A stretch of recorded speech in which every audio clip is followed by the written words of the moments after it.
తాకట్టులో ఉన్న బంగారాన్ని విడిపించి ఆ రోజు ఆన్లైన్ రేటుకే మేము కొంటాం. Sharma gold company. నమస్తే, వెల్కమ్ టు సుమన్ టీవీ. నేను గిరిజ.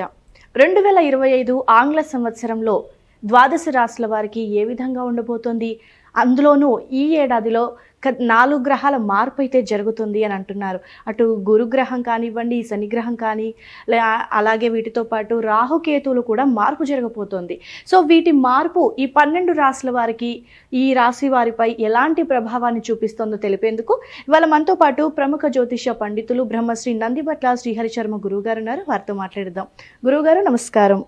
వాగర్థ వివ సంపృక్తౌ వాగర్థ ప్రతిపత్తయే జగతః పితరౌ వందే పార్వతీ పరమేశ్వరౌ. సదాశివసమారంభాం శంకరాచార్య మధ్యమాం అస్మదాచార్య పర్యంతం వందే గురు పరంపరాం. ఆదిత్యాయ చ సోమాయ మంగళాయ బుధాయ చ గురుశుక్రశనిభ్యశ్చ రాహవే కేతవే నమః.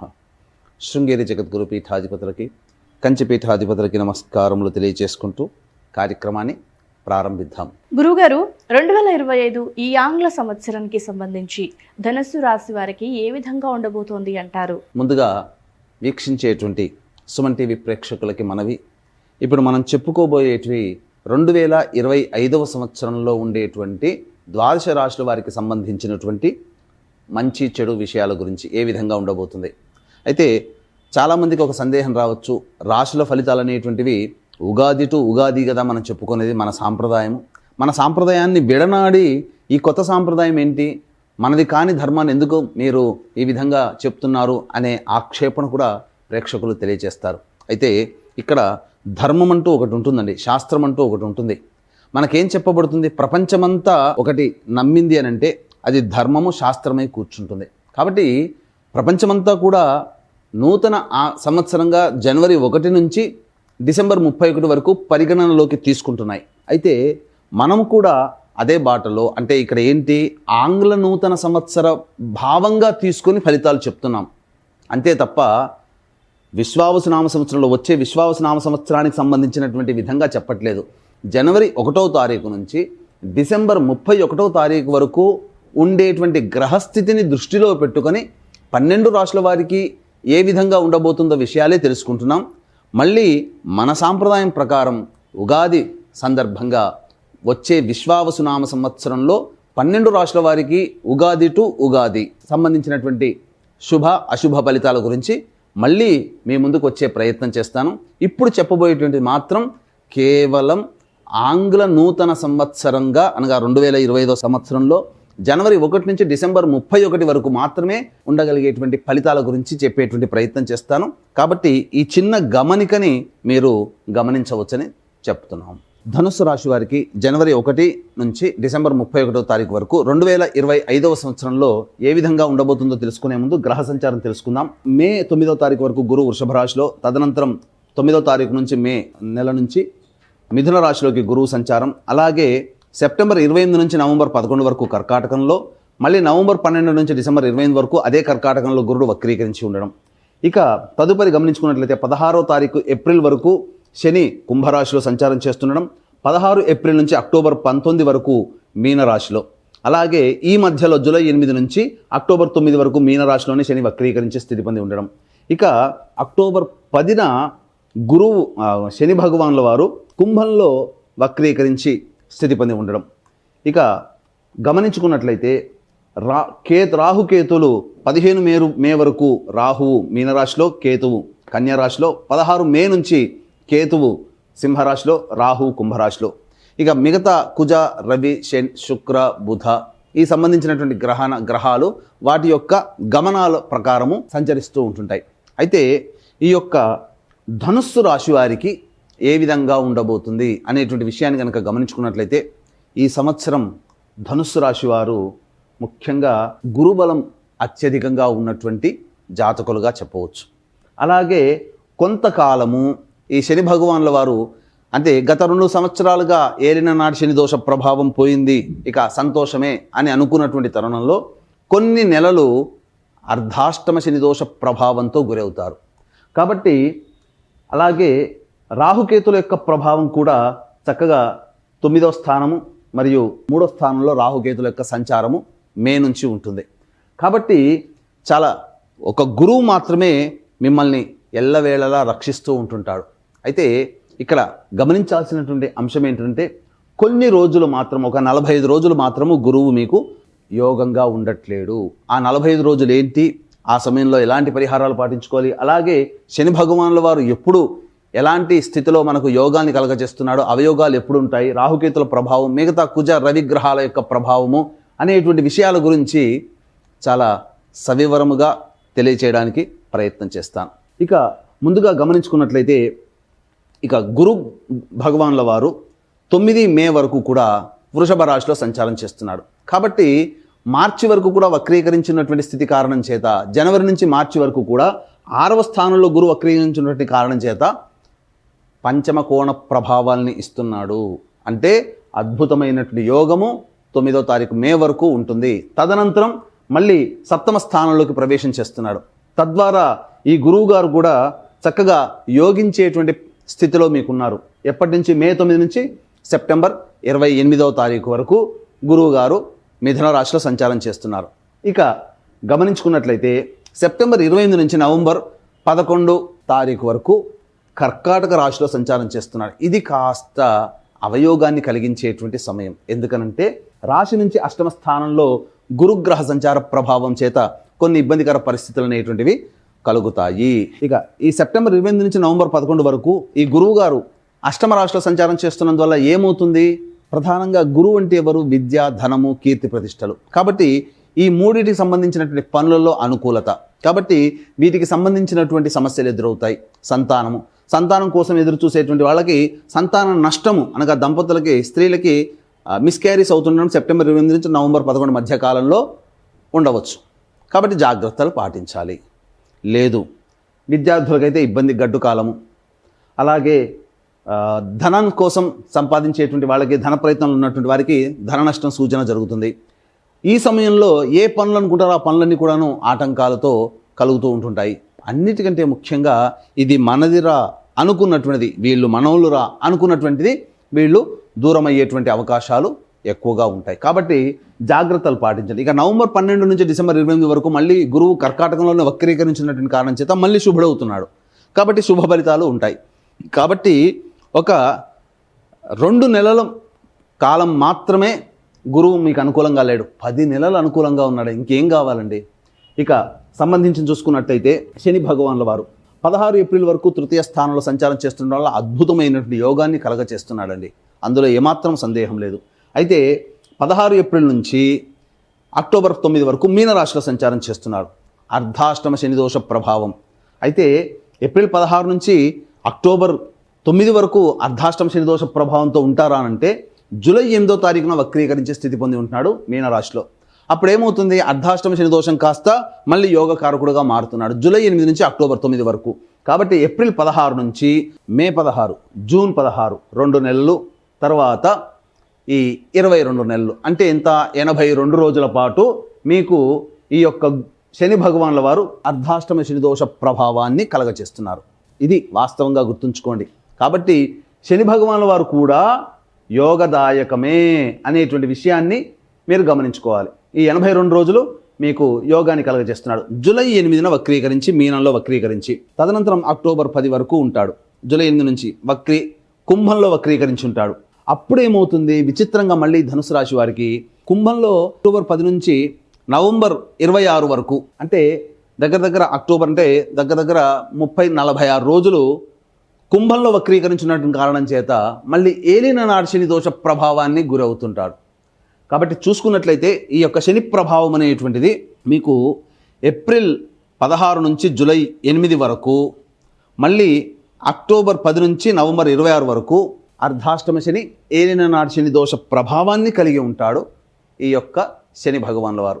తద్వారా ఏమవుతుంది? విచిత్రంగా కొంత ఇబ్బందికర పరిస్థితులు అనేటువంటివి కలుగుతున్నాయి. కాబట్టి ధనుసు రాశి వాళ్ళు చాలా కేర్ఫుల్గా ఉండాలి. చెప్పినటువంటి సమయంలో అర్ధాష్టమ శని మరియు ఏలినాడు శని దోషం ఉన్నటువంటి సమయం ఏదైతే ఉందో ఆ సమయంలో కష్టాలు అనేటువంటివి కలుగుతాయి. ఇక రాహుకేతుల గురించి చూసుకున్నట్లయితే 15 మే వరకు రాహు చతుర్థంలో, దశమంలో 15 మే వరకు కేతు ఉంటాడు కన్యారాశిలో. 15 మే నుంచి అనగా 16 మే నుంచి కుంభరాశిలోకి రాహు ప్రవేశించగానే రాహు శుభుడవుతున్నాడు. 9వ స్థానంలో కేతు కూడా ఉన్నటువంటి కారణం చేత ధనుసు రాశి వారికి కేతు కూడా శుభుడవుతున్నాడు ఇక్కడ. తద్వారా ఏమవుతుంది? యోగించేటువంటి స్థితిగతులు ఉంటాయి. కాకపోతే తండ్రి గారి ఆరోగ్యం పట్ల శ్రద్ధ వహించాలి.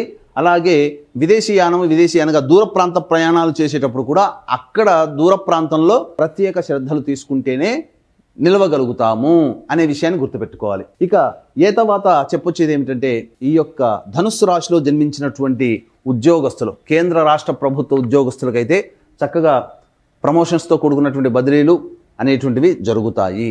ఇక ప్రైవేట్ రంగంలో ఉన్నటువంటి వారికి ఖచ్చితంగా బాధ్యతతో కూడుకున్నటువంటి ప్రమోషన్స్ అనేటువంటివి వస్తాయి. ఇక అన్నిటికంటే ప్రధానంగా గమనించుకున్నట్లయితే నిరుద్యోగస్తులకి ఉద్యోగం లభించి తీరుతుంది. ఈ యొక్క ధనుసు రాశిలో జన్మించినటువంటి రాజకీయ నాయకులకి చక్కగా ప్రజాదరణ కలిగినటువంటి పదవి లభిస్తుంది. నామినేటెడ్ పోస్టులోనే ఉంటారు.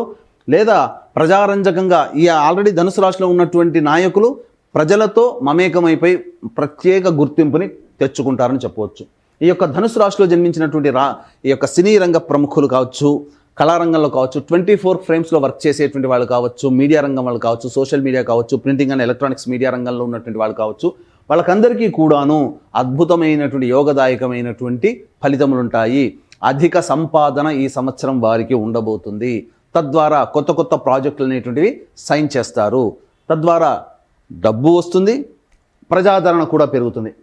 ఇక అన్నిటికంటే ప్రధానమైనటువంటిది రెస్టారెంట్ బిజినెస్ నడిపే వాళ్ళు, ఫుడ్ ప్రాసెసింగ్ FMCG రంగంలో ఉన్నటువంటి వాళ్ళు, అలాగే జనరల్ స్టోర్ సూపర్ మార్కెట్లు నడిపేటువంటి వాళ్ళు, ఎడ్యుకేషనల్ బిజినెస్లో ఉన్నటువంటి వాళ్ళు, అలాగే ఈ సంబంధించినటువంటి జ్యువెలరీ రంగంలో ఉన్నటువంటి వాళ్ళు, తీర్థయాత్రలు చేసేటువంటి వ్యాపారస్తులు, అలాగే పూజా స్టోర్స్ నడిపేటువంటి వాళ్ళు, వీళ్ళకందరికీ కూడా అత్యంత శుభదాయకమైనటువంటి గౌరవప్రదమైనటువంటి సంపాదన ఉంటుంది. వ్యాపార విస్తరణ చేసుకుంటారు, అధిక ధనాదాయాన్ని పొందుతారు.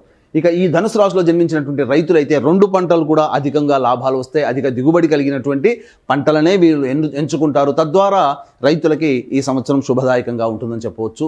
ఇక ముఖ్యంగా విద్యార్థులకి కోరుకున్నటువంటి విద్యాలయాల్లో ప్రవేశం అనేటువంటిది ఈ గ్రహాల యొక్క ప్రభావం వలన కలుగుతుంది. అలాగే ఈ సంబంధించినటువంటి చూసుకున్నట్లయితే ఈ జూలై 8వ తారీఖు నుంచి అక్టోబర్ 10వ తారీఖు వరకు ఉన్నటువంటి సమయంలో వీరు విద్యార్థులు విదేశీయానం చేసేటువంటి ప్రయత్నాలు యోగిస్తాయి. ఇక గమనించుకున్నట్లయితే ధనుసు రాశిలో జన్మించినటువంటి లాయర్లు కానీ, లేకపోతే ఎలక్ట్రానిక్స్ అండ్ కంప్యూటర్ రంగంలో ఉన్నటువంటి వాళ్ళు కానీ, సాఫ్ట్వేర్ వ్యాపారస్తులు, ఉద్యోగస్తులు, వీళ్ళకందరికీ కూడాను చక్కటి ఆదాయం కలిగినటువంటి జీవన విధానము ఉంటుంది. ఈ ధనుసు రాశిలో జన్మించినటువంటి వాళ్ళకి స్టీల్ రంగం కానీ, ఎడిబుల్ ఆయిల్స్ రంగంలో కానీ, తోలు చర్మ వ్యాపారస్తులు ఎవరైతే ఉంటారో వాళ్ళకందరికీ కూడాను ఏప్రిల్ 16 వరకు అద్భుతమైనటువంటి యోగ కాలము. మళ్ళీ జూలై 8 నుంచి అక్టోబర్ 10వ తారీఖు వరకు కూడా యోగ కాలమే. ఈ యొక్క 2 కాలాల్లో సంబంధించినటువంటి చెప్పినటువంటి వృత్తులు ఉన్నవాళ్ళు మంచి శుభ ఫలితాలు అనేటువంటివి పొందుతారు. ఇక గమనించుకున్నట్లయితే ఈ యొక్క సంబంధించినటువంటి ధనుసు రాశిలో జన్మించినటువంటి వారు స్పెక్యులేషన్ రంగంలో ఉన్నటువంటి వారికి అధిక ధనాదాయము వచ్చి తీరుతుంది. అందులో సందేహం అంటూ ఏమీ లేదు. అయితే నిరుద్యోగస్తులకి ఏ సమయంలో ఉద్యోగం లభించబోతుంది అన్నప్పుడు ఫిబ్రవరి 11 నుంచి మార్చి 12వ తారీఖు వరకు ఉన్నటువంటి కాలంలో ఈ సంవత్సరంలో వారికి ఉద్యోగం లభిస్తుంది నిరుద్యోగస్తులకి. లేదా ఈ యొక్క ప్రమోషన్స్ లిస్టులో ఫిబ్రవరి 11 నుంచి మార్చి 12 వరకు ప్రమోషన్స్ లిస్టులో ఉంటారు. ప్రమోషన్స్ వస్తాయి ఉన్నటువంటి ఉద్యోగస్తులకి. అయితే ఇంకా మే 13 నుంచి జూలై 14వ తారీఖు వరకు ఉన్నటువంటి సమయం ఏదైతే ఉంటుందో అద్భుతమైనటువంటి సమయముగా చెప్పవచ్చు ఈ యొక్క సంబంధించినటువంటి రాశిలో జన్మించినటువంటి వారు. ఇక గమనించుకున్నట్లయితే ప్రధానంగా అక్టోబర్ అనగా సెప్టెంబర్ 16వ తారీఖు నుంచి నవంబర్ 15వ తారీఖు వరకు ఉన్నటువంటి కాలం కూడా మీరు విదేశీయానం చేసేటువంటి పరిస్థితులు గోచరమవుతున్నాయి ఉద్యోగస్తులకు. అయితే అనగా దూర ప్రాంత బదిలీలు కానీ, ప్రమోషన్స్తో కూడుకున్నటువంటి బదిలీలు కానీ ఈ యొక్క సెప్టెంబర్ 16 నుంచి నవంబర్ 14వ తారీఖు వరకు ఉంటుందని చెప్పవచ్చు. ఇక అన్ని విధాలుగా చూసుకున్నట్లయితే ఈ యొక్క రాశిలో జన్మించినటువంటి స్త్రీలు ఎవరైతే ఉంటారో వాళ్ళకి కుటుంబంలో గౌరవ మర్యాదలతో కూడుకున్నటువంటి జీవన విధానం ఉంటుంది. మీ మాటకి విలువ ఇస్తారు. స్థిర చరాస్తులు అనేటువంటి కొనుగోలు చేస్తారు. బాధ్యతల్ని నెత్తి మీద వేసుకుంటారు. తద్వారా మీరు ఆ బాధ్యతల్ని నెరవేర్చుకోవడం కోసం కష్టాలు పడక తప్పదు. కాబట్టి కష్టం ఉంటుంది. అయితే ఆరోగ్య సమస్యలు అనేటువంటివి కనుక చూసుకున్నట్లయితే ప్రధానంగా ఈ యొక్క సంబంధించినటువంటి జనవరి 21వ తారీఖు వరకు ఈ రాశిలో జన్మించినటువంటి స్త్రీ పురుషులకి కొంత అనారోగ్య లక్షణాలు అనేటువంటివి ఉంటాయి. అయితే యోగదాయకమైనటువంటి పరిస్థితి ఎప్పుడు ఉంటుంది? జనవరి 21 నుంచి ఏప్రిల్ 1వ తారీఖు వరకు ఉన్నటువంటి సమయము అద్భుతమైనటువంటి సమయం. రియల్ ఎస్టేట్ రంగంలో ఉన్నటువంటి వాళ్ళు, అలాగే లాయర్ వృత్తిలో ఉన్నటువంటి వాళ్ళకి అద్భుతమైనటువంటి రాజయోగం కలగబోతుంది. నూతన ప్రాజెక్టులు విస్తరిస్తారు, తద్వారా మంచి జీవన విధానం అనేటువంటిది ఉంటుందని చెప్పవచ్చు. ఇక మళ్ళీ సెప్టెంబర్ 12వ తారీఖు నుంచి అక్టోబర్ 24వ తారీఖు వరకు ఉన్నటువంటి కాలం కూడా లాయర్లు కావచ్చు, రియల్ ఎస్టేట్ రంగంలో ఉన్నటువంటి వాళ్ళు కావచ్చు, ఈ సంబంధించినటువంటి జనవరి 21 తర్వాత నుంచి ఏప్రిల్ 1వ తారీఖు మధ్య చేపట్టినటువంటి నూతన ప్రాజెక్టులు ఏవైతే ఉంటాయో అవన్నీ కూడాను సెప్టెంబర్ 12 నుంచి అక్టోబర్ 24 మధ్యకాలంలో దాదాపుగా పూర్తి చేసుకొని లాభాల బాటల్లో ఉంటారని చెప్పవచ్చు. కాబట్టి మీ మాటకు విలువ పెరుగుతుంది.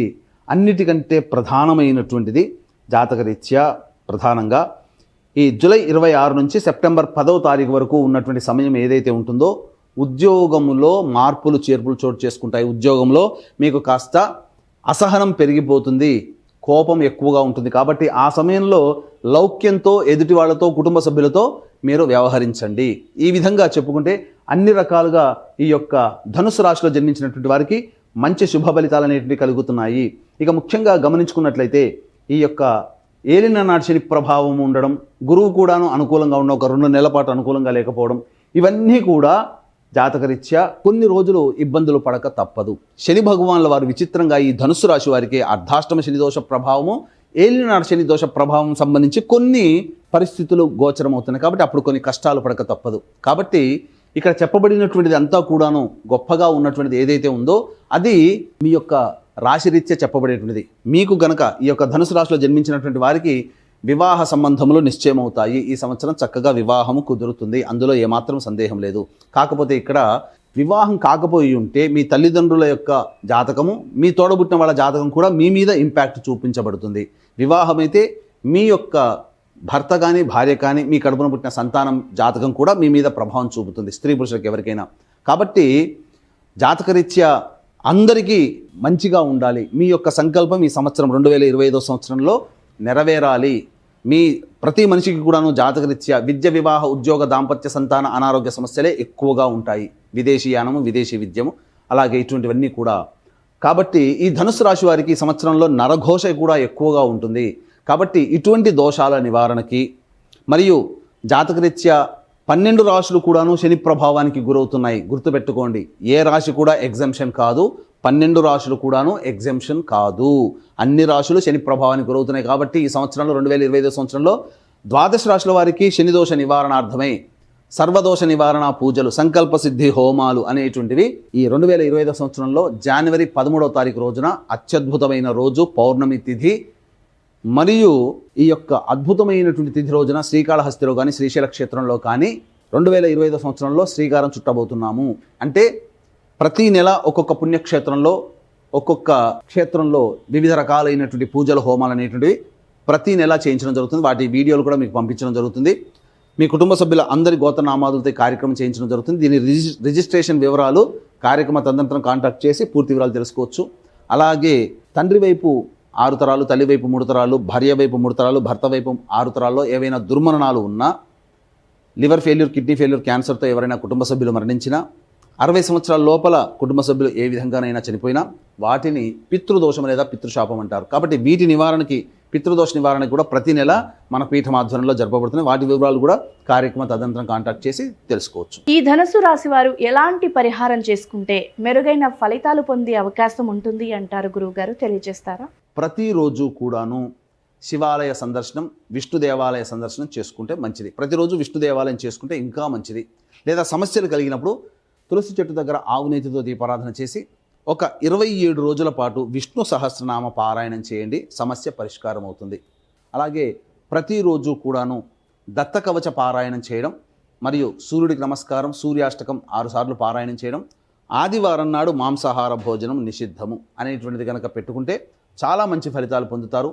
ఇక చెప్పినటువంటి విషయాల కంటే విభిన్నంగా మీ యొక్క జాతకం ఉంది అని అంటే మీ యొక్క జాతకంలోని నడుస్తున్నటువంటి దశాంతర్దశల యొక్క ప్రభావాలు కావున దగ్గరలోని మంచి ఉపాసనాపరులైనటువంటి పండితుల్ని, జ్యోతిష పండితుల్ని సంప్రదించి వారి సలహాలు, సూచనలు కనుక పాటించి మంచి ఫలితాలు, మంచి జీవనాన్ని పొందుతారని ఆశిస్తూ సర్వం శ్రీ ఉమామహేశ్వర పరబ్రహ్మార్పణమస్తు.